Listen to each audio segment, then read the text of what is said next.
কি বন্ধুরা, ভালো আছো তো সবাই? যা গরম পড়েছে, গরমে সবাই মজা। এই গরম থেকে বাঁচতে হলে কিছু ঘরোয়া পদ্ধতি আছে, তাই নিয়ে আজকে আমার ব্লগ। প্রথমেই জানাই তোমাদের আমার এই চ্যানেলে সুস্বাগত। কি গরম পড়েছে, জীব জন্তু সবাই একটু ছায়ার আশ্রয় নিচ্ছে গরম থেকে বাঁচতে। সূর্য মামা যেন খেপে গেছে। চলো আজকে ব্লগটা শুরু করি। আজকে আমাদের ব্লগে বিষয়বস্তু হচ্ছে গরম থেকে বাঁচার খাবার। তো কদিন গরমে নাজেহাল হয়ে গিয়ে বাড়িতে এসে বউকে বলেছিলাম, কি করে গরম থেকে বাঁচা যায় বলো তো? দেখোই না তোমাকে কি খেতে। এ তো পান্তা ভাত। ও একে একে ওর অন্নপূর্ণার ভান্ডার থেকে খাবার বার করতে থাকলো।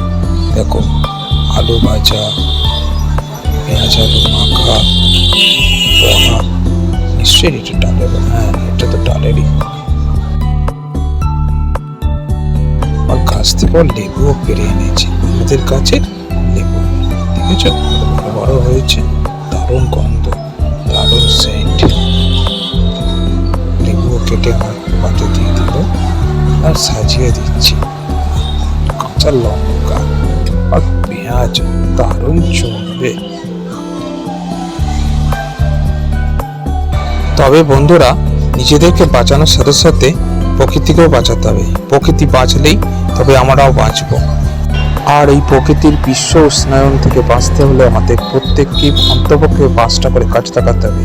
সেই গাছ একদিন ময়ূরীয় হবে, আর সেই ময়ূরী আমাদেরকে বাঁচতে সাহায্য করবে। এরপর ভাতের ওপর দিয়ে দিল তেল লঙ্কা কড়া। ব্যাস, এই হলো আজকের আমার মেনু। এবার হচ্ছে খেয়ে নেওয়ার বেলা। তো বন্ধুরা, কেমন লাগলো এই মেনুটাতে পেট ঠান্ডা রাখে, শরীরও ঠান্ডা রাখে। তোমরা ট্রাই করেই দেখো না। ভিডিওটা কেমন লাগলো অবশ্যই কমেন্টস করে জানিও।